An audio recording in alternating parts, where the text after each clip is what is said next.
was Benji just telling all of us that he's not really going to watch this. Right. Benji, I have a little screen on my screen. Can you guys all see me anyways? All right. People can see you. You are looking Great. good. I'll You are now ignore that little spotlighted. pop-up. So I think if you want to get this thing kicked off, let's make it happen. Woo! Welcome to the 2022 season, friends of Mongers Tastings. I'm so excited to have you all here. It's a who's who event. So excited to see so many friends and regulars, as well as some new folks. We have a really cool tasting, as we hope we always do. And as I mentioned earlier, I'm so jazzed to be doing this from the Berkeley tasting, or Berkeley store, sorry. Both because it's closer to my home, but also because it's big and beautiful. And it's just, I can't wait, if you haven't been here, to see you in this location sometime soon. And Detroit is still kicking, and it's, you know, we kind of got through that holiday craziness, and then we shut down for a little bit, and now we're back where with you guys, where we're supposed to be. And so I hope all of you guys are doing well. I hope the new year is treating you well. We have some nice Michigan cheeses, and what I'm super excited about is, I hope I kind of mentioned in the copy as well online, is that tonight we're doing like newer things from Michigan, right? We've done Michigan tastings before, but the job of finding what's new and cool, especially in your own hometown, never stops.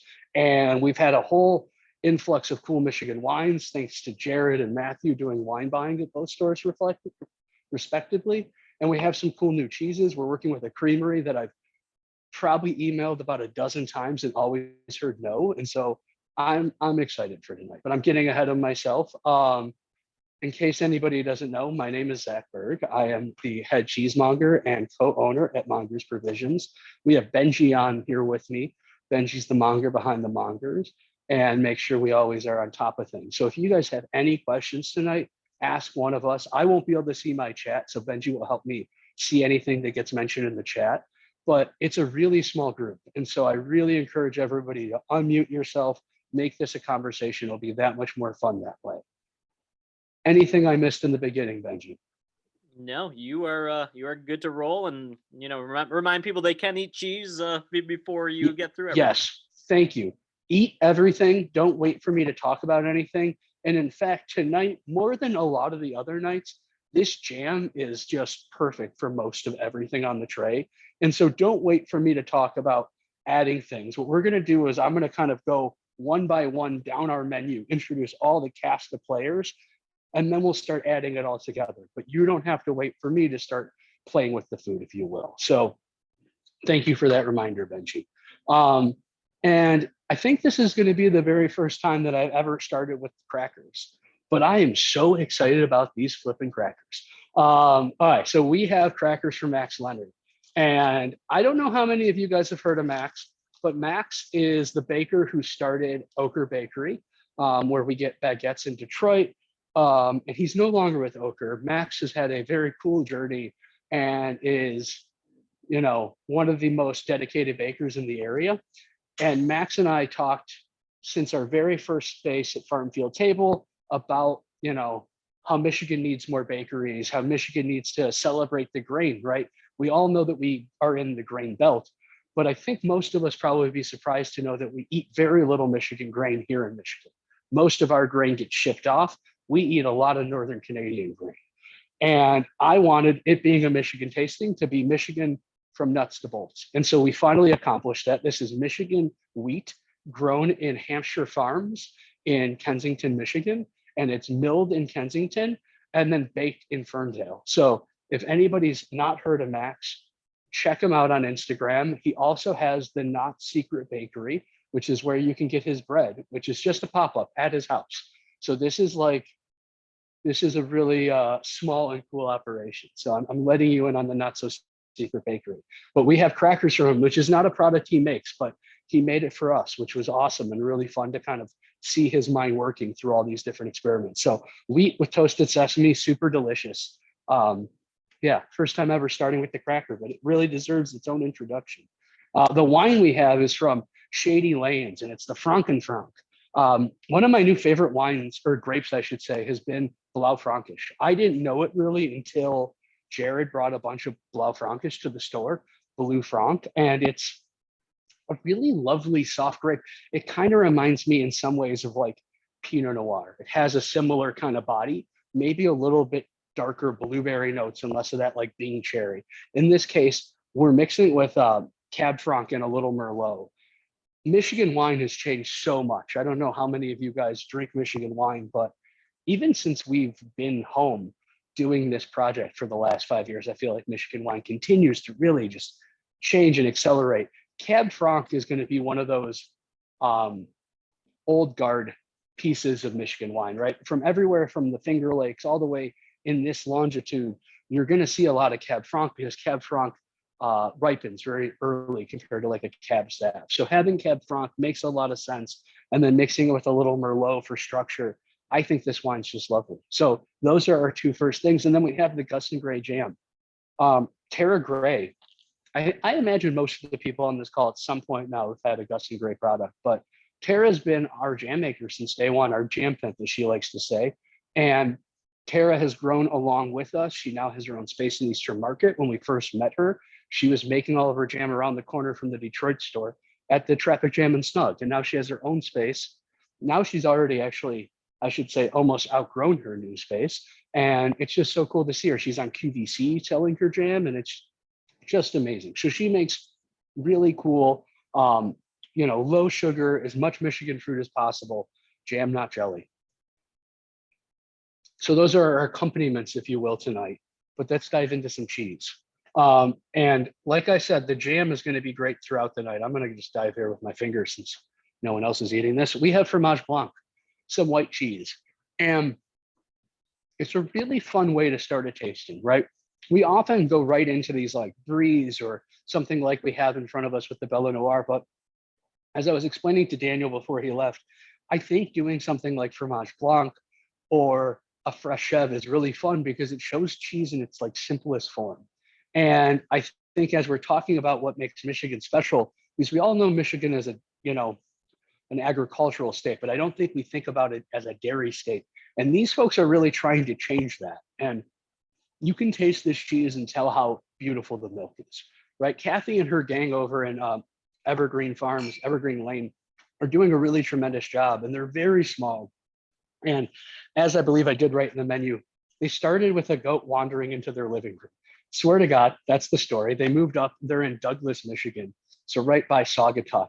And Kathy and her husband bought this beautiful apple orchard, and that was their passion. They're really trying to bring back all these heirloom apples and renovate or rehab this land. And they were like on the fence about, they thought goat cheese was cool, but they weren't really like, they hadn't decided if they were going to do it. And one day a goat wanders in the house and they essentially start keeping it and making goat cheese out of it. They connect with the lady who they think it is from down the road. And she clearly has too many goats to keep track of them. So she's like, go ahead. Let me start your creamery for you. And that's really how it started. They make a handful of cheeses. They make their own little goat pyramid. They make a creme fraiche and a fromage blanc. And I just think this is so delicious. And it shows you kind of a snapshot of what the dairy that they're dealing with. It's just fantastic. So this is cow's milk. They've been buying cow's milk from the same farm just next door since Kathy started making cheese, which I think is about 20 plus years. It's kind of crazy to think that, the American artisan cheese industry is pretty new still. And so 20 years is still a pretty long time in the game. I was reading something about Zingerman's, which is a similar time frame, the creamery that is. And, of course, there's some outliers like Marin Farmstead in California that's been around since the 1800s. But a lot of the cheese that we get to taste, they're pretty new kids on the block. So Kathy's been around for a good amount of time in that regard. And as I mentioned in the copy, this is definitely a time where you want to use that jam. You're going to see for these three first cheeses, there's really tangy cheeses. It's going to go really well with the darker kind of flavors we have in our cracker. But if you find that tang to be distracting, if it's too high of a note, that jam's going to bring it down, or the cherries. So Fromage Blanc. I think that Fromage Blanc, like I mentioned earlier, is delicious to taste just on its own, but it's also a really great cheese to work into things, right? Work it into a sauce to add some body. I was eating a little lentil soup before I came on and I put some dollops in there. I don't tend to like sour cream. It's too acidic, and this is a really nice place to get that richness without quite that acid mark. I've been enjoying this a lot today. That's our Fromage Blanc. Any questions on the first cheese, friends? Okay. Nothing yet. You are good. Our Bella Noir, I'm really excited to taste and bring to you guys. So I mentioned earlier, um, I've been trying to get a hold of White Lotus to get cheese really for about 3 to 4 years now, and they never have enough. And that's awesome, right? They're really designed around the farmers market and their local Ann Arbor area. But it's been awesome that we finally got them. And Kim had to email them really early, and they essentially made an extra batch of cheese just so we could have some. And actually, Kim might not know this story. Kim's on this, our buyer. But the first time I tried this cheese, I was on a walk in my neighborhood, and one of our wonderful regulars stopped me and was like, "Oh my God, I bought a cheese in Ann Arbor at the farmer's market. You need to try some." And so I'm like, I think I had the baby with me. So I'm sitting there holding the stroller waiting, and he brought me a little cheese sample. And that's the first time I had this. They're trying to do that Valencé method, and it's such a beautiful style of cheese, this idea of the ash on the outside, right? And for those of you who've heard me talk about ash ripened cheeses before, ash ripened goat cheese is one of just my favorite categories. It comes out of a tradition in the Loire Valley in France. And back in the day when we first discovered it, it was really just a way to keep the flies off the cheese, right? If we're trying to sanitize a work surface, if I burn everything, it's clean. And that was how we, started ashing our cheeses. What we learned way later in history is that really the ash neutralizes the pH, especially of goat's milk, and gives you a much mellower, creamy experience. You can taste how cheese, already has a lot of acid. Goat milk tends to have a higher amount of acid and a lower amount of fat. And that fat ends up being the foil to our acid. And so the goat milk can often taste like really bright lemon and these, kind of more electric acidity. And this is going to mellow it out. You can see this cheese is, has a little bit of age to it, has a really beautiful cream line just under the ash where it's starting to break down like a brie, but you still have that chalky center. Just a fantastic cheese. Benji, I saw some comments coming through. Are there questions about this one yet? No questions, but people are very very excited. And Kat with a shout out it too is happy we're finally starting this partnership. So I'm glad Kat brought her up. Thank you for being excited, Kat. I'm excited as well. Kat and I worked at Zingerman's a long time ago together. She was in the front of the house while I was at the deli, and it's been fun to reacquaint in this moment. She's the cheesemaker at White Lotus. White Lotus is a cool company. I got to do a little research, kind of learning about them, and they started really organically, right? You have a handful of people in a community, a Buddhist community within Ann Arbor, who, you read their bio, and it's kind of like the baker, the candlestick maker, and people all learning to do different specialty things. Someone's learning to bake, someone's learning to make cheese, soap making, and they're doing it to sustain their community and giving money to food gatherers. And about 10 years ago, they had enough product and enough expertise that they decided to open up a full-fledged company. And like I mentioned, they're really focused in the Ann Arbor community, similarly to our next cheese. And they're just, growing as they can. And it's just, we're really excited to finally have some of their stuff. And Zach, we did get a question about eating the ash. Yeah, totally. Eat the ash. And talk a little bit about what you have on the outside of the ash is the mold that's grown afterwards, right? You sometimes call these cheeses two rinded cheeses. And so you probably have, and Kat can correct me, something like a Penicillium camberti or something of that nature as the white mold, and that's taken over the ash. You want to eat this whole cheese. It's all delicious. And my rule is always, if you are trying to determine if you want to eat the rind, eat up to the rind and see if everything is still to your liking. And if it is, go ahead and try that rind. And I think you'll see another dimension to this cheese. These cheeses that have that beautiful cream line, I always think of them almost like the reversible sweater. You get two cheeses for one. So you get that little bit more brie broke down flavor just at the edge, and then that chalky center that is so lovely. And not to put Kat on the spot, but if she does want to say anything, feel free to come off mute. You don't have to, but we know guests are welcome to talk as well. Absolutely. I guess I'll just say hey. And hey. Thanks, Zach. I'm really excited to work with you. Thanks for trying my cheese, everyone. It's delicious. Thank you for sharing it with us. By word of warning, because we do talk a lot about pairings, I think that you'll find, if you've already tried it, I apologize, I didn't say it first, red wine and goat cheese tends to be somewhat challenging, right? And partially because of those reasons I was saying earlier about goat cheese has a high acid arc. Wine certainly has a lot of acid in it. And this one, being from a more northern climate, has a good amount of acid for a red.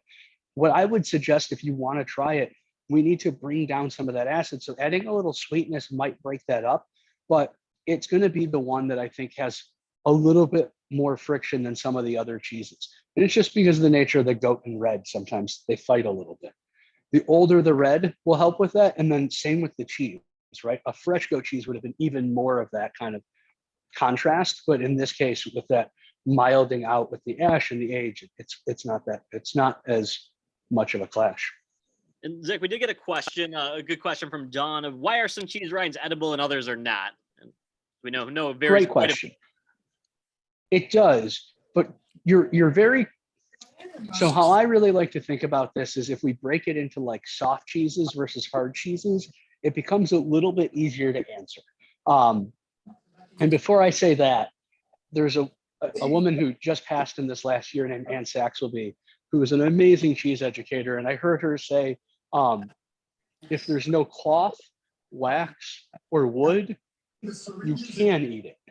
Okay. And then this follow-up question of should you eat it still applies. And I just liked how she said that, right? When we see a big Gouda wheel with like a thick piece of plastic on it, that's not a good idea to eat, or a cloth-bound cheddar, or the wood that we sometimes wrap a harvest in. All those are going to be not so pleasant to eat. Now, once we've eliminated what we can't eat, should we eat it becomes the question. Soft cheeses generally is a yes, right? One of the ways we talk about soft cheeses more on this side of the counter or on the industry, in the industry side, is this idea of a surface ripening cheese. And what that means is what you're seeing on the surface is doing something. This cheese is alive. It's ripening the rest of it, right? And you can quite literally see that in this goat cheese because you have that breakdown at the edges, but the center hasn't gotten there. So eventually, if you left this cheese to its own devices and didn't open it at all, it would go all the way to the center. That might not, or I'm assuming that's not actually how the cheese is meant to be eaten. It's meant to be in this kind of snapshot how we have it, or somewhere in between. But it's surface ripening. When those cheeses are alive, generally those molds and those rinds are really healthy and meant to be eaten, right? When we have a harder cheese, the ripening doesn't happen exactly that way. And you have more rinds that are more challenging. So with hard cheeses, it's about this idea of a natural rind, right? And in this cheese, we have one, right? This is the Ricolette, which we'll get to at the end, has a natural rind. They've just been brushing it and it's been sitting probably on wooden boards or on plastic boards. It's totally delicious, but I find that more people find those rinds more challenging. I think more people are totally fine with a soft cheese rind. I think hard cheeses end to be more polarized. It's a great question. And I always encourage you to, try it. Usually, as long as we've ruled out the plastic, cloth, wood, it's never going to hurt us, right? It's going to be a bite or two that you're like, maybe I didn't like that much. Usually I find that they taste like cardboard if they taste bad. Not usually that rough. Great question. Any others yet, Sofa? Yeah, please. I never even knew that there wasn't a rind that you couldn't eat. Being in the food business, I thought if it was with cheese, it had to be an edible thing. And once you clarified it with wood, wax, or cloth, that made sense because I've always eaten the rind, regardless if it looks ashy or whatever. And that was a great question that she asked, but I was going to say that I never knew there was a difference till I read what you wrote on this sheet about the rind. I never even questioned whether it was edible. I always ate it. Well, so and you are right, Judy, that even when it's not intended to be eaten, it's still going to be totally a food safe product. They kind of can't put something that isn't digestible on it, right? It can't be a toxic thing. And so manchego is the one I think most people have the most experience with. And I find this really endlessly entertaining, but you'll put out manchego on a platter and it will get totally eaten, including the rind. And I'm like, oh, that's covered in paraffin wax. Like it's painted. The paint on the outside of it is a little bit of wax. But people love to eat that whole cheese. And For me, I usually skip the manchego rinds because I know of it. But it's not going to make you sick. They're always going to be food safe, and it's a great point. Thank you. Yeah, And actually, just to everything's take it delicious one step while I further. have the mic. Just to tell you, Thank so you. far, I'm glad to everything's hear that. amazing. Okay. Yes. It's been interesting that thin layer of paraffin wax has been more and more common in the 15 years I've been selling cheese. I don't know if any of you guys have heard of a small company called Whole Foods, but they are really anti-mold, right? They have a big food system and they don't really want random surface molds coming into their stores. And so they'll have cheesemakers that are making more natural rinds that have little pockets of mold here and there, and they might suggest that they start doing a thin layer of paraffin to limit that surface mold. And I think that it's a shame that you see that they've had such a big effect on the market. Toma comes to mind. Toma for years was a natural rinded cheese, and now it has that thin layer of wax. And yeah, little side note. The good old Uncle Jeff. Okay, we ready to talk Manchester, friends? Yes, sir. Okay, we're going to my alma mater here, Zingerman's. Zingerman's is a wonderful and very interesting organization, as many of you guys have known, probably heard me talk about. The creamery, I believe, was the fifth business.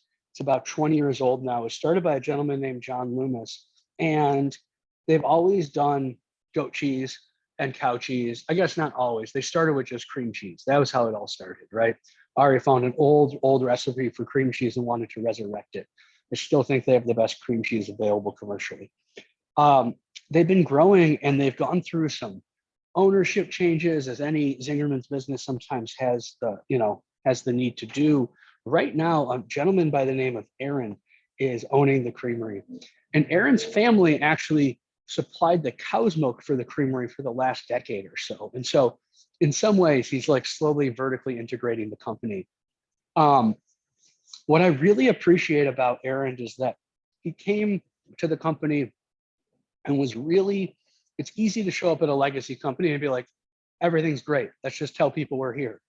And that was not how he did it. He's really worked tirelessly in testing and changing and tweaking recipes that already existed. He was very well served by having a French intern who got here in the beginning of the pandemic and then couldn't leave for an extra 6 months, named Jules Mons. But him with Jules really looked at each cheese and tweaked what could be tweaked. And the Manchester, I think, is one of the ones that they did a fantastic job. This cheese used to be a shorter hockey puck. Now it's a little more of that cheesecake. And it might not feel like the biggest difference, but this rind to paste ratio, especially with cheeses like our center two, it's the entire game, right? If you look at the Loire, that region of France where the goat cheese kind of comes from, that style, you'll see a village might have 10 cheeses that are all ash ripened, all in different shapes. You have the donut cheese, you have the log cheese, you have the pyramid cheese, and that different rind to paste ratio ripens differently and ultimately ends up in being a totally different cheese. So the fact that they made the Manchester a little taller, I think gives us a creamier cheese.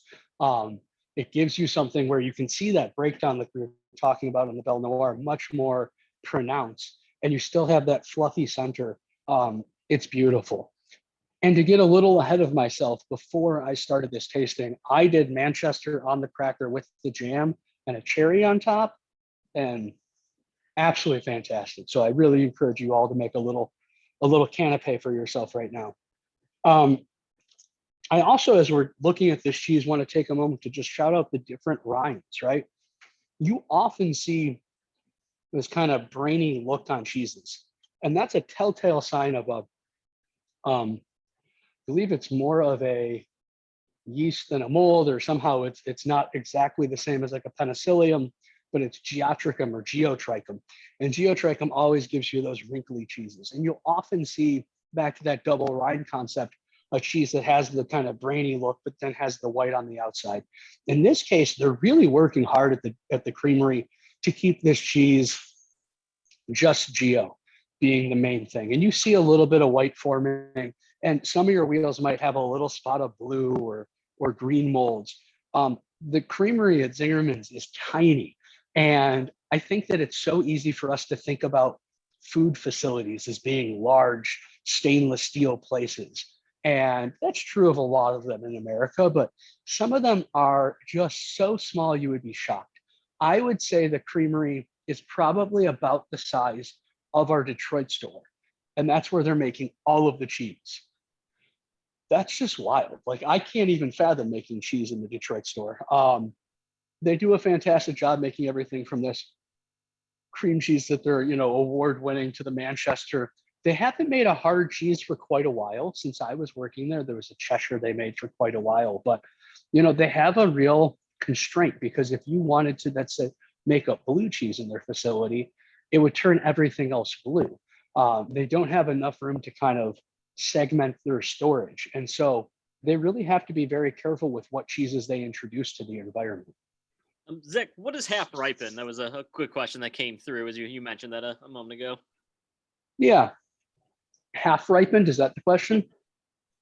Yeah, so it might not be the right term if I used it, but this idea that, each cheese, you're aiming at something as a cheesemaker. And Kat, please, if you want to say something to this, feel free to chime in. So while the cream line hasn't gone all the way through like a brie, that's probably where the cheesemaker wants it. And same with our goat cheese, right? This idea of proteoliths, right? The rind is eating away at the proteins of the cheese and just leaving you the lipids. That's why we get bries that are so gooey. It's the protein structure has been eaten away. Some cheeses you want it to get all the way to gooey. Some cheeses you want them to be in this kind of middle ground, right? You think of the American classic of Humboldt fog, right? You don't want a Humboldt fog to be gooey all the way through. And in fact, the outer rind would fall apart before that would happen. It would become really brown and mottled. It would be an unpleasant ammoniated cheese. And so those cheeses, the two in front of us, are meant to be like this. Yeah. Any other questions on those two cheeses? So Zach, how do you know when a cheese has gone bad? Something like the Manchester is very earthy. You mentioned there's mold that's going to be visible on it. How do you know when it's good Manchester and when it's gone a little bit past its prime? Yeah, it's a great question, Benji. I think that, I have one answer for this that is a little bit difficult in terms of there's some level of intuition, right? When I look at some of those cheeses, when I go to other grocery stores or things, like, you look at the cheeses and you can see those sad rinds. And so what I mean by that, I guess, is, see how beautiful this pillowy white is on our goat cheese? If you started seeing little dull colors or gray spots, or that gray actually turning to brown spots, that's when you know that the mold's not happy. And if the mold's not happy, the cheese isn't happy. I think we love this idea of fresh and sterile, and so we tend not to think about our foods being alive. But there's a lot going on in cheese. There's a lot of different bacteria and molds, and right now you're looking at a little happy mold colony. And if it's a happy mold colony, the cheese is happy. And so, for the Manchester, you're going to see more and more of these little patchwork of other molds taking over. Pardon me. You might start to see rind separation. That's a real telltale sign, right? If you see at the grocery store when they saran wrap some of these cheeses, if the rind looks like it's slipping off the cheese, sometimes that happens really early in the cheese's life. But that's definitely going to be a cheese that isn't as tasty. And if you wrap a cheese that was like that early in its life, it's going to expire even faster. So as silly as it might seem, just you can kind of tell if the cheese looks happy, at least in my mind. What else is a good idea to look at? I guess this takes a little bit of knowledge, but that idea of you want that cream line to be, 10-20% of the cheese. It shouldn't be 50% on a cheese like this. We did get a follow-up too with the ammonia level. Is that a concern? What does that mean? Yeah, it's totally a concern. And it's one of those things why, obviously I advocate for the idea of you guys all shopping at a place where there's a cheesemonger. But a big part of it is that everybody's ammonia tolerance is different. Cheese is always off-gassing ammonia if it's alive. And blue cheese is going to be giving off more ammonia than a cheddar. Brie is going to be giving off more ammonia than the cheddar. Some people are going to be incredibly sensitive to those flavors, right? If you never have enjoyed a brie in your life, it might be about the ammonia. It might be about some of those kind of mushroom and forest floor flavors.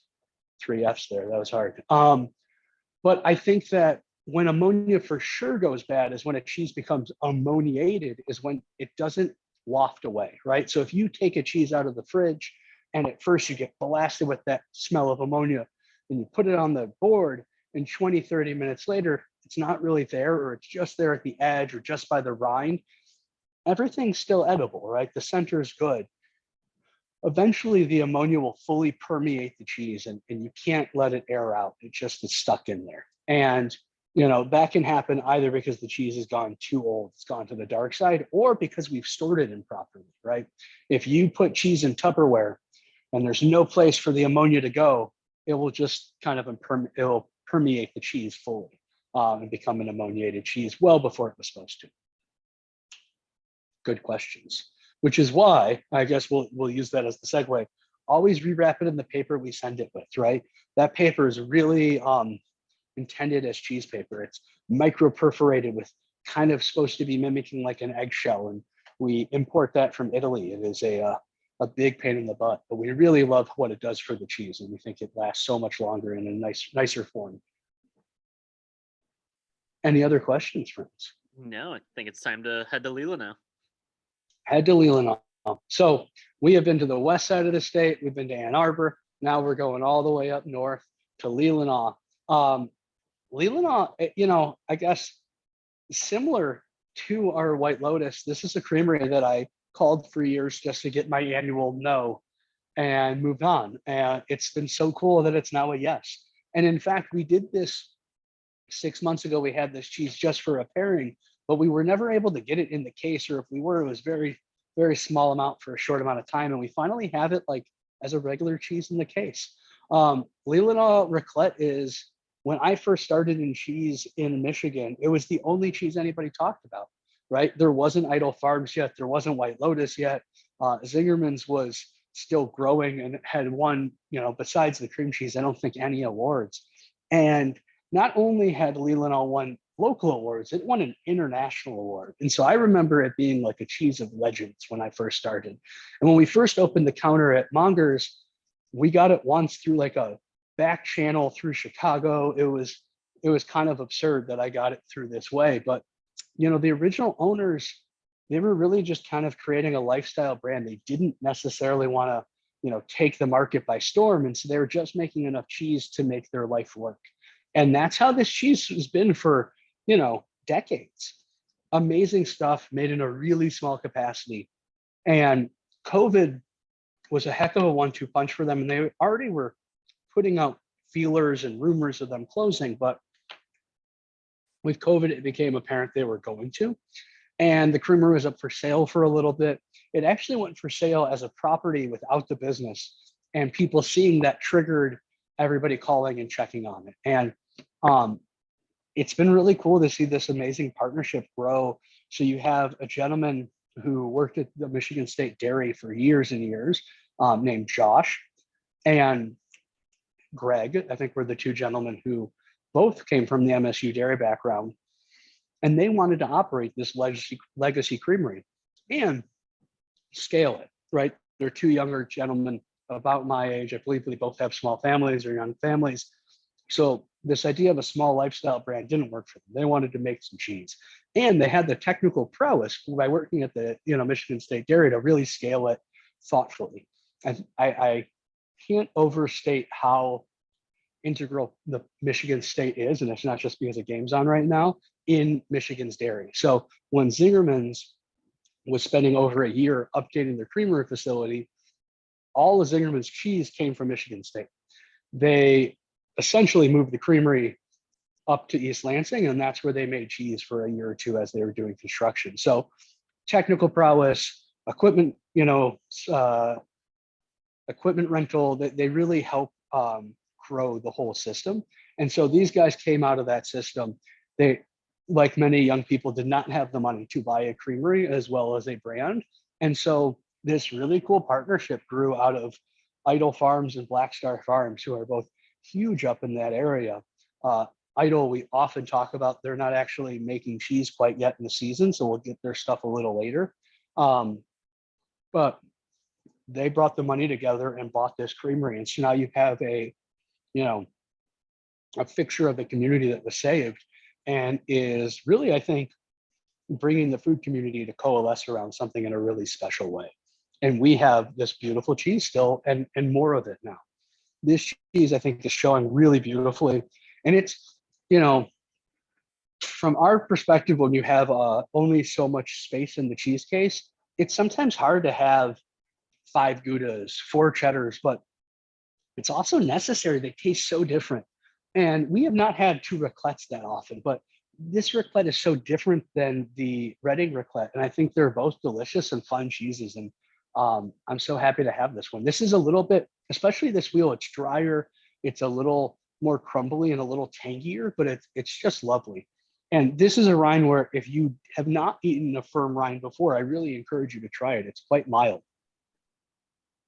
Zach, we got a comment. The raclette in a scalloped potato or gratin is wonderful, which obviously we know the fame of raclette as a whole. Ask the question. It's a safe and easy way to get your haircut. I'm back. Yeah, Yep, go for it, Nate. this cheese is meant for melting.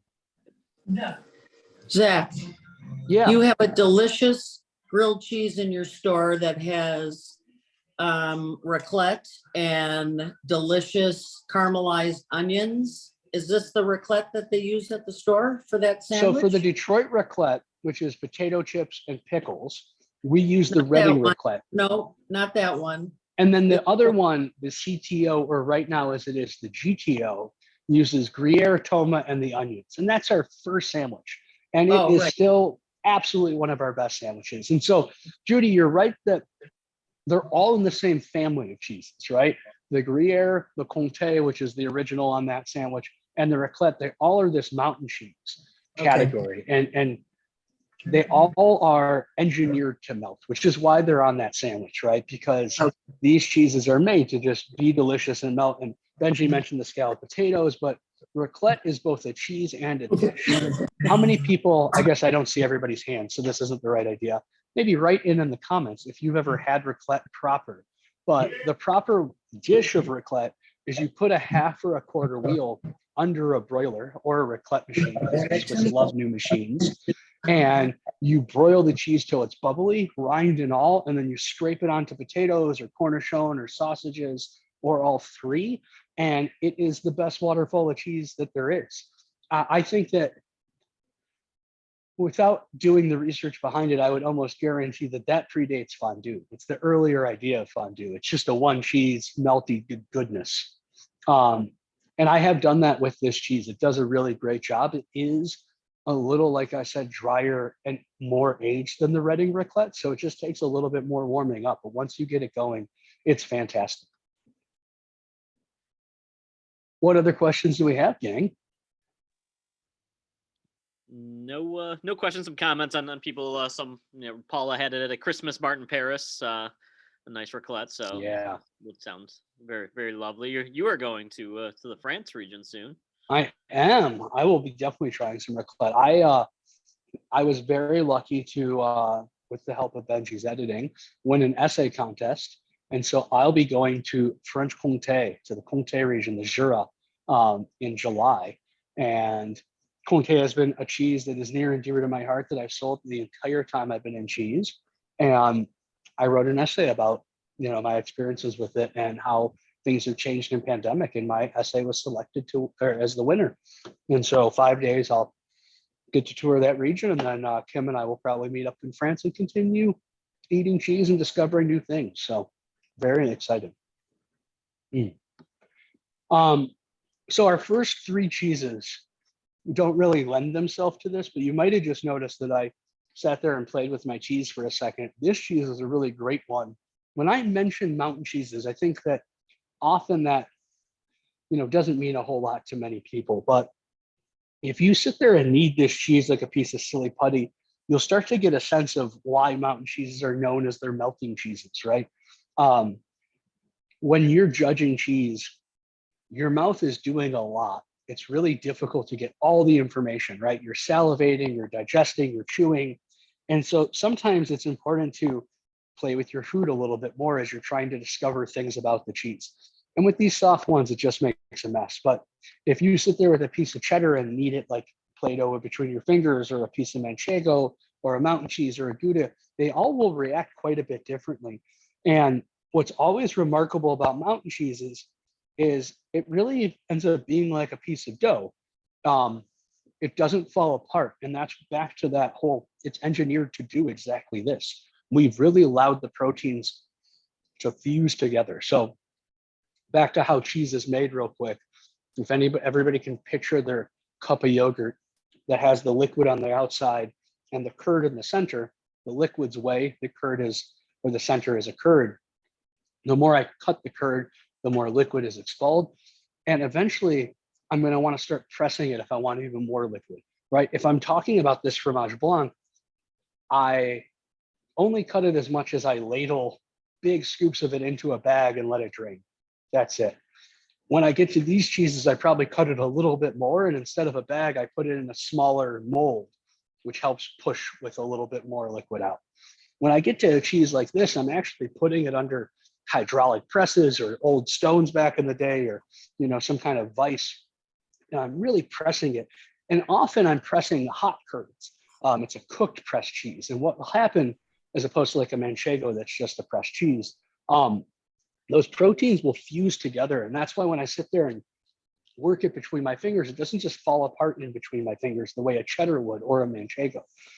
You really get a sense of why these cheeses melt so darn well. Zach, how long is the Ricolette aged we got? If I had to guess, because I'm going to have to guess to give you an answer, I bet it's 6 to 8 months for these wheels. It's a little it's not an apples to apples when you're comparing to the Reading Ricolette. For whatever reason, and I assume because they're in a smaller market, whenever they came up with this shape for their Ricolette, they came up with a smaller wheel.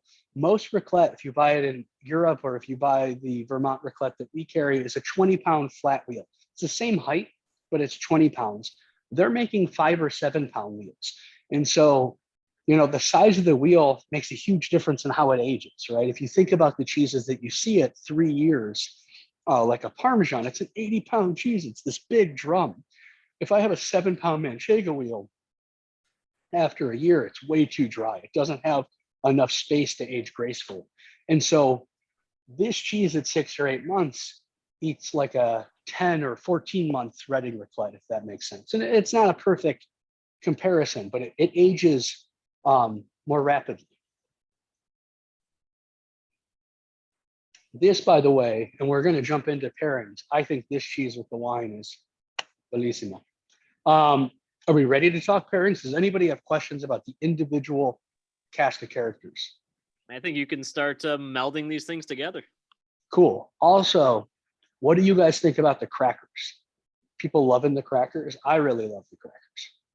I keep grabbing them and wanting to eat them and then realizing that you guys are in my ear. And so if I crunch, it's not pleasant for anybody else. So I'm trying not to. Cool. Let's talk about pairings. A lot of you guys have heard me do this, but I think it's important, and hopefully we have some new people on the call, but I approach pairings in the same way that I've been doing for, 12 plus years. And I learned it from the late, great Daphne Zeppos. And Daphne outlined pairings in a really non-prescriptive way. People love you to say, oh, eat the Manchester, the jam, and the cherry. And I did that today. But usually I really shy away from telling you this is the right pairing. And the reason I do that is because tasting is personal, right? If you don't like goat cheese, I'm probably not going to create a goat cheese pairing that's like your favorite thing on earth, right? If you really prefer white wine, the red wine isn't going to be the answer no matter what I say. The answer is always white wine because you like white wine. And I think it's, life's short. You should enjoy what you enjoy, not what I tell you to enjoy. And so I really try to give you the tools to evaluate your own palate, because I think with pairings, what makes it difficult in many ways is a language barrier. If I asked everybody on the call, what do you think about the goat cheese, 1 through 10, I think most people can answer that. We talk like that all the time, 1 through 10. We have a lot of experience there. But when you're talking about a pairing, there's multiple things. There's a dynamic interplay, and I think that it's hard to encapsulate that in 1 through 10. And so the pairing grid I've used or scoring system is -2 to +3. And I think it's helpful because we've all experienced a -2, right? You don't have to have been to France to know what a -2 is. You just have to have brushed your teeth and had that orange juice a little too soon after. And that's the clash, right? Nothing is good in that pairing. You have lost the tropical sweetness, you've lost the minty fresh, and all you're left with is bitter. Bitter and sour, I would say. -1 is when just half of the experience has been tainted, right? And I think that it's usually the wine. You know, often you'll eat something, it all tastes good, and then you'll go to the wine, and all of a sudden your wine is more metallic, it's bitter, it's fallen apart, something clashed, right? Just -1. The zeros are absolutely the most common. And I think a big part of why zeros are common is because the industry wants everything to be a pairing. And it's just not, right? Not, when you eat many things, the music doesn't play. There's no significant interaction. So they're a zero. I also think that all of this is a matter of mindfulness, right? If you are driving to work and eating your sandwich, you're not thinking about the mustard cutting the fat of the sandwich. You're just trying to keep your pants mustard free, and no pairing comes out of that. Or if you're sitting at home watching the Michigan State game and eating and drinking, you're not coming up with anything. You're just watching the game. Hopefully they're doing well. Go green. Positive ones, other side of it, I'm cooking tomato sauce. My sauce cooks. I add my wine. My sauce is fixed. The wine's no better for existing in the sauce. Only the sauce is better. +1. Hopefully we've experienced +2s tonight. But a +2 is where both things are just better for it, right? Maybe when you tried the Manchester, you found it. Sometimes these types of cheese can have a little soapiness to it almost. And maybe that was really distracting to you.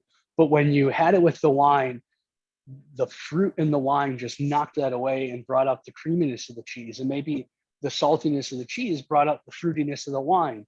Or maybe that experience happened with the jam. And that's a +2. Everything's just getting a little better. And we did get a Positive Fromage Blanc and jam +2 from Ariana and crew for the for their bordering on +3 that you're about to get into. So that it is out there tonight. It is. There's some really nice pairings in this box. Like, and the Fromage Blanc is, you know, if you have a favorite jam in the cupboard, pull it out and try it. This is such a great vehicle for those flavors because it's a little bit more acid and a lot of fat. And so it's just, it's perfect. I also really loved when I was growing up cream cheese and jam sandwiches. It reminds me of that kind of vibes. But yes, +3s. I don't aim at +3s because I think that they're not so much in my control as just, you know, a lowly monger. I think +3s are like culturally or historically significant, or they take good company, right? We've all been on vacation and had just the perfect meal with the perfect bottle of wine and the perfect person across the table and the perfect sunset. I can't ship that in a box or else I'd be a much wealthier person. It's hard to recreate those. There's a moment in time that was paired in that case. And I think that the pairings you hear over and over throughout history, or, you know, throughout my life as someone who studied food since I was very little, manchego and membrillo, or sauterne with foie gras, things of this nature, triple creams and champagne, you know, they're culturally significant. For an American context, I always think of the peanut butter and jelly sandwich, right? Peanut butter is delicious, jelly is delicious. Put them together, we have something that is better than the sum of its parts.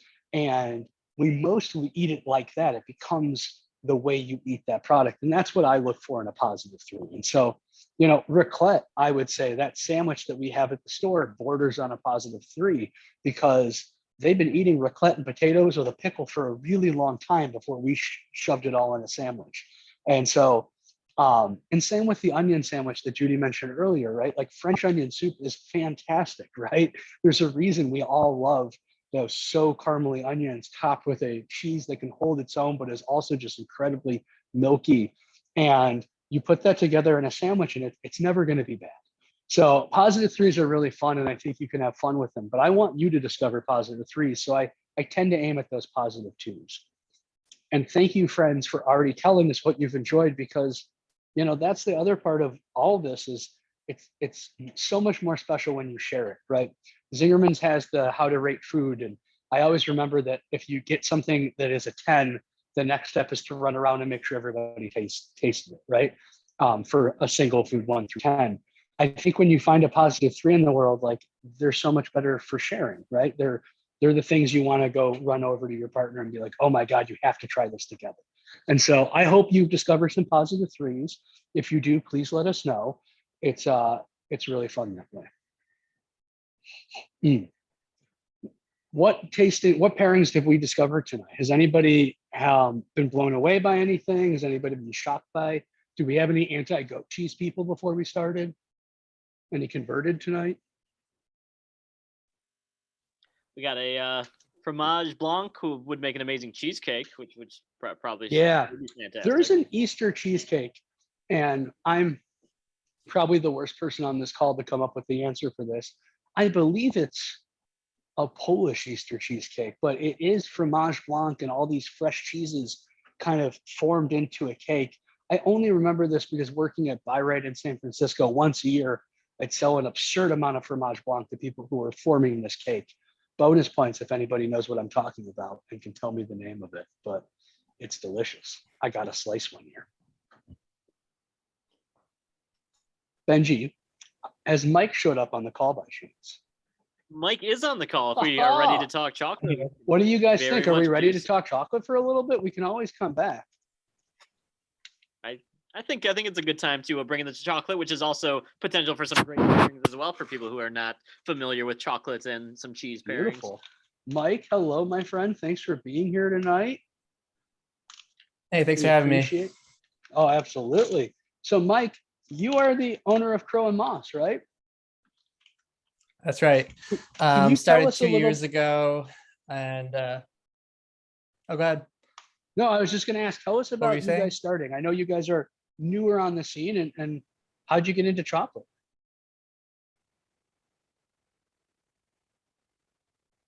Yeah, I mean, I've loved chocolate for a long time, but started making it in my basement. We were selling our cafe in Petoskey, Dripworks Coffee, and it was one of those things. There were way more positives than minuses going into chocolate, and it's a fun thing to do. Take something from a bean and turn it into a bar. Yeah, it's So a tremendous thing. I'll grab mine too. So we use direct trade beans from small farms, take it all the way through the roasting process, refining process, conch it, and then temper it and send it all over. This bar that you're tasting is Dominican Republic Zorzal. It actually made the finalist at the Good Food Awards last year. And it's just a really nice one. It's got a nice fruity flavor. One of those ones I don't get tired of eating. And Mike, this is the same chocolate that's in the Mongers drinking chocolate, correct? Exactly. Yeah, Awesome. it tends to really lend So- itself to a base like that well. Yeah, Will and Mike developed our drinking chocolate recipe, and we now, thanks to these fine folks, are able to sell it to you guys. If anybody remembers our very first day of open business at Farm Field Table, Will made this batch of hot cocoa that became like a legendary thing, a taste memory many people were seeking out. And with Mike's help, we finally recreated it with this idea of a little cardamom and cinnamon and bringing out those bright notes of the chocolate. It's one of my favorite treats. Very cool. Yeah, it was an honor to be able to do it. And, just to be able to collaborate with like-minded people within Michigan or anywhere is awesome. Well, we're very lucky to have you in the community. I mean, how many chocolate makers who are actually doing bean to bar are in the state of Michigan right now? I think 3. Yeah. And Is it's it amazing. I Mindo? was just talking to a guy earlier. Yep, Grand Traverse Chocolate, or Great Lakes Chocolate, sorry, in Traverse City. Okay. And we And, have a fourth. it's one of those things like, that just came on the scene, Jawar Chocolate. I don't know if anybody's heard of them. She just finally got Oh, a where- facility. So for a long time, oh, nice. she was like your early days making chocolate underground, and she didn't have a facility where she could sell it to someone like us, but she could sell direct to consumer. She now has her own facility and is licensed. So we just at like the holidays got a couple bars from her, but I think she's the newest on the scene, but 4 strong. It's very exciting. Very cool. Where is she at? She is in Keto Harbor, Michigan. So right about in West Bloomfield area, very close to us. Oh, okay. Yeah. Nice. That's awesome. It's You such mentioned a that you're directly burgeoning sourcing. market. Sorry to overtalk. You mentioned that you're directly sourcing. Oh, no, Can you talk about how you guys come up with new regions, or how does that relationship go? Well, the relationship right now is trusting companies that work directly with the farmers themselves. Once we get bigger, being able to go directly to the farm, create relationships, and then having the capital to actually bring containers over. Once the volume gets there, it'll definitely be and the pandemic certainly put the brakes on some of that stuff. I was about to go to Dominican Republic for my first farm tour, and then, yeah, it's going to happen soon, but the reality of it. So they go and they look for people that are doing sustainable things with direct trade chocolate, with cacao. They pay them above fair trade prices. Essentially, they oftentimes buy the harvest a year ahead of time. They tell them, like, we love what you're doing. Please keep making this better. Finding heirloom varieties of cacao that might go extinct if it becomes commodity, really preserving it. And when you have a single origin bean that you can make into a bar, it represents a region's terroir. It represents all the work these people put into maintaining these varietals. And, my job as a chocolate maker is just trying to showcase what they're doing the best I can. You're doing a fantastic job. I love all your stuff. Thanks, man. Absolutely. I keep hearing Will's voice in my head mentioning a factoid that he brings up when he does his chocolate lecture, that I just because you're a chocolate maker and you can attest to all this labor, I think it's fascinating that there's a whole host of work that goes in before the chocolate ever gets to us in America for you to make the chocolate, right? All the cutting it down, right? There's no mechanical way to harvest chocolate still in the world. So then you're bringing it down via machete, usually in a person, splitting it, fermenting it, drying it.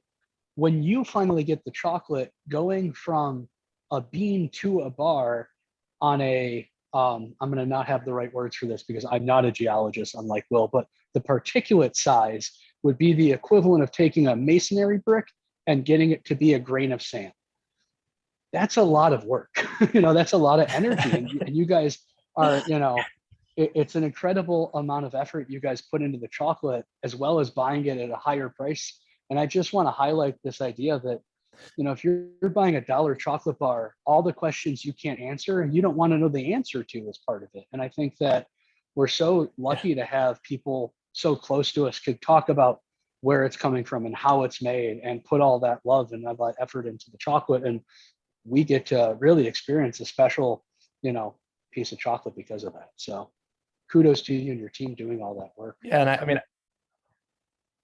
I still have tons to learn. I talk to people all the time that have way more experience than I do in the cacao industry. And it's just, it's a rabbit hole. It's fascinating, and I look forward to just continuing the journey. Amen. We were talking earlier tonight because last night we did a staff training at the beginning of Mongers College talking about wine. And I find in this industry, the more you learn, the more you're humbled and realizing you don't know that much. I feel like every time I think I got a concept, I'm like, oh, I don't understand all these other concepts around the one I just got my head around. Right. So, which is awesome. We have job security. We'll keep learning for a long time. Yeah, I think sometimes the smartest thing is not knowing. Amen. Yeah. Do you have any pairings that you like? To put you on the spot, I apologize for that. But are there any things you like to pair with chocolate? Coffee. Good answer. And Yep. you guys make for me, bar. it's thanks, man. For me, it's just when I'm adding stuff, oh, do you mean pairings within the bar itself, inclusions? Either way you want to do it. Or, Either way. okay, yeah, I I mean, meant more pairings after, but inclusion still works. I mean, for me, I oftentimes just have it on its own. Pretty much every day is just about self-control when you're working in a chocolate factory. So if I can not eat tons of chocolate in a day, that's a good day. But as far as pairing stuff within the bar itself, I usually separated two different basic categories of, there's chocolate bars that are earthy, there's chocolate bars that are fruity. And when I blend chocolate, I try to balance those together. When I add inclusions to it, I try to keep those things in mind.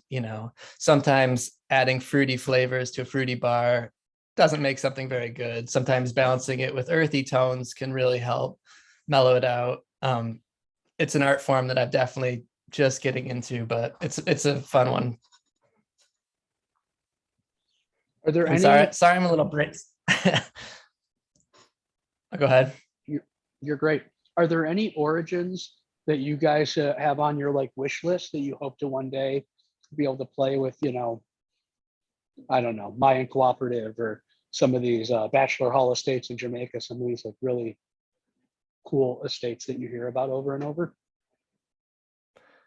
Well, that and micro lots, it's one of those ones that I want to do more as I get bigger, just be able to do limited runs of micro lots, something that's really unique. That's one of the things that I look forward to doing. Right now it's challenging with packaging and, bringing in X amount, having security in a bean. But there's so many amazing cacaos out there and most of us have never tasted them. So. Absolutely. I always love to give Will a shout out for building this amazing chocolate wall that we have in both stores. And actually, Will kind of passed the reins a little bit at the store. He's still our chief chocolate officer, but Dagny is doing the ordering. And Dagny's been with us for 3-4 years now. And it's been so cool to see her taking it over. And, if any of you guys are hearing Mike and I talk about this, you're like, all these origins, what are they talking about? Come down and grab a monger and have them walk you through this wall, because you can taste something like, 20 different points of origin at any given time on our wall. And we're always adding them. So we just added Thailand. I don't think we've had Thai chocolate in the store for years. But from Ranger, I think we just got a Thai bar in, and I'm really excited for that. But Nice. yeah, it's just a cool way to see the world and taste all these things. And I think it's so important that we use that word terroir that is so often assigned to wine and cheese, and it's the same thing in chocolate. And many of you guys have heard my spiel about how the story of chocolate's been so poorly told before, but thanks to people like Mike and the many bean to bar makers, we're able to tell a more complete story and tell you about the terroir where this chocolate is, and he's able to express it. And it's just so cool to see. Thanks, man. Thank you. Friends, do we have any chocolate questions out there? Got a comment about loving the shape of the bar, and then the highly recommended Fromage Blanc chocolate jam. A few comments on that too, bringing that whole combo together. So yeah, people are definitely liking the bar and the mixes all together. So Mike, you might not know this, but we do a lot of cheese and chocolate pairings here. And it nice. really grew organically for us. Our first pop-up was in a chocolate shop, and everybody showed up and they're like, well, what's the pairing? And we were like, oh shit, we didn't think of a pairing at all.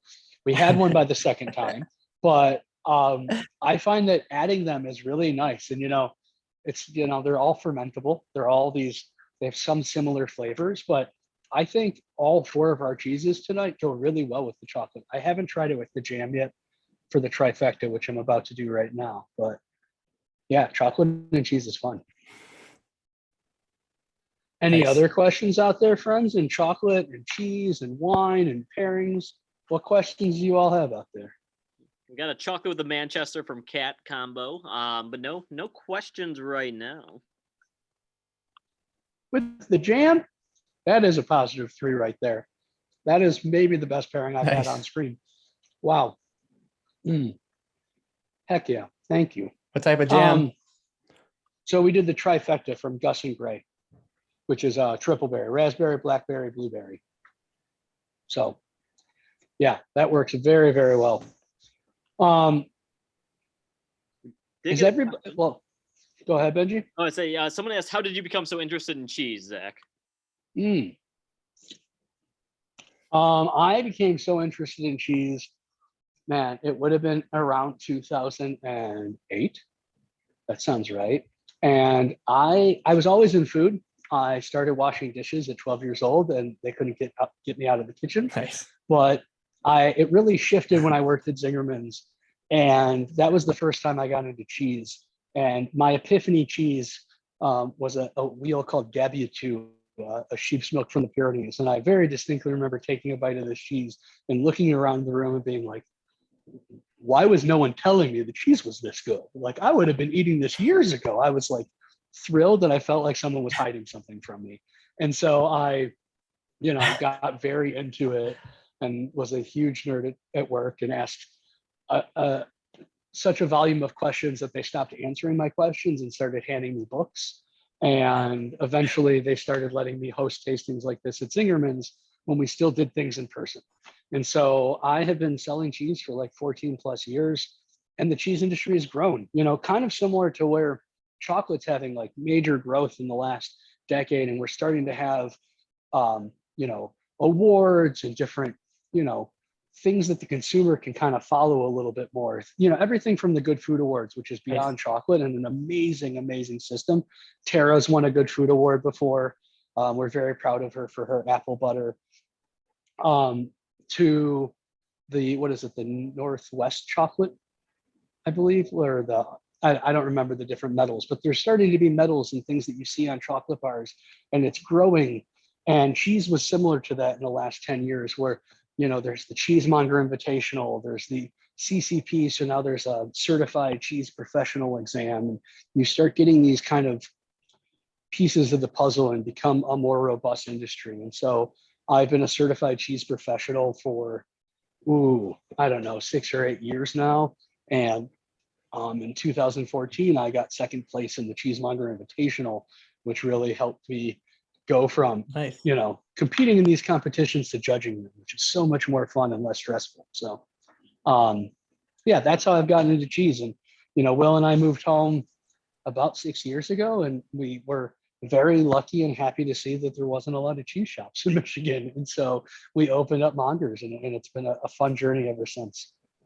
Actually, fun fact, Benji worked the first shift, not Will. It was Benji and I at a pop-up. Will was busy. He was at the second one, I think. We also had a fridge full of all the cheese, so real. Yeah. Thank you, Benji, for putting up with a smelly fridge for a long time. Speaking of ammonia, friends, what other questions do we have before we start wrapping it up, my friends? Well, now that we got a comment from Nancy and Judy, Fromage Chocolate Jam +3. We got Go Green, Go White. Almost an awful collapse, but they hung on. So I'm sure you're very excited, Zach. I know how big of a sports fan you are. I'm excited because I feel like if they would have lost, you would have never done one of these again when they're playing. It would have been bad juju for us. So I'm glad it's all right. It's true. Yeah, we did get a question about the Capperteef, by the way. So you have the bottles on display next to you. You got to talk about them. So South African aperitif, aromatized wine. This idea of putting botanicals, whether it's roots or extracts, into your wine. Very old concept. Most of the first wine recipes were aromatized wine, well before there was so much still wine. But this is cool coming out of South Africa. This idea of pardon me, aperitif and digestifs, very delicious. It has a little bit of viscosity. They often have a little sweetness. And I don't remember all the different things in here, but it was absolutely a fantastic aperitif that we got to enjoy this weekend. And the Detroit store, we never had enough space to do anything but still wine, or we have vermouth, but we can't have like 10 Amari or different aperitifs. And here we have a bunch, which has been so fun for us. Yeah. Come by and check it out. The Cardamaro is also fantastic, but you can't see that right now. What other questions, friends? Any, Benji? No questions, but there is a question from me about our upcoming events that we just scheduled for April and May. I wasn't going to forget it, I promise. I know. So we have 2 new tastings coming up, kind of in this theme of doing a Michigan one. We realized we've never gone out east, and we have a really cool wine partner that we've been working with for some of our private tastings, HJ Weimer in the Finger Lakes. So we're going to do a pairing that they'll ship the wine, we'll ship the cheese, we'll all meet in the middle. Super stoked on that, and that's coming up next. What was the date, Benji? Do you have that in front of you? April 13th is the East Coast, and then I believe May 6th is the West Coast. And the West Coast is going to be fantastic, especially for those of you guys who've been here for a while with us. West Coast is going to highlight So Young Scanlon. So Young was one of the first creameries or cheesemakers that I was like jumping up and down about carrying at Mongers.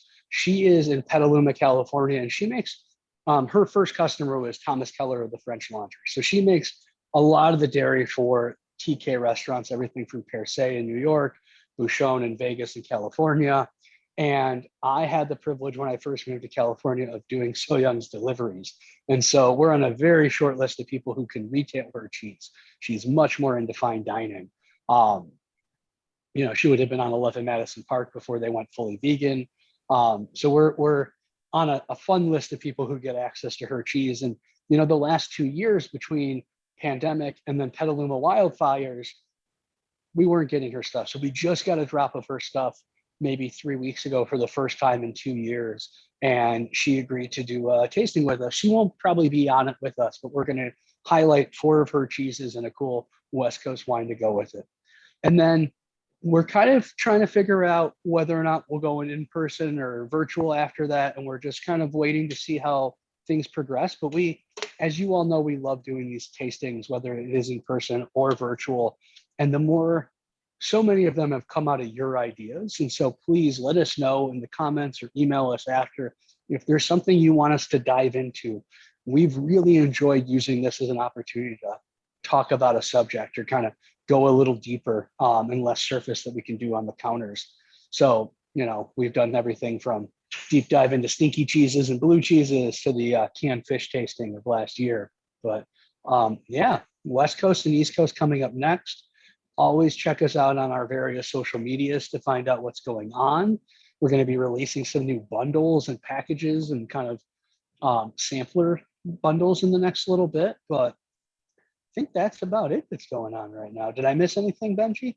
The only thing I would say is if you, and I have meant to check if it's still live right now, but if you do get a chance, there are some sales going on for March Madness as they're doing an Instagram March Madness tournament where Fromage Blanc is going to be 20% off, and as is Trillium, I believe. So they, Lemieux's Gouda. So they'll be facing to potentially be 40% off next week. So keep an eye on our Instagram for some March Madness cheese fun. It's the only kind of March Madness I pay attention to, so I'm excited for it.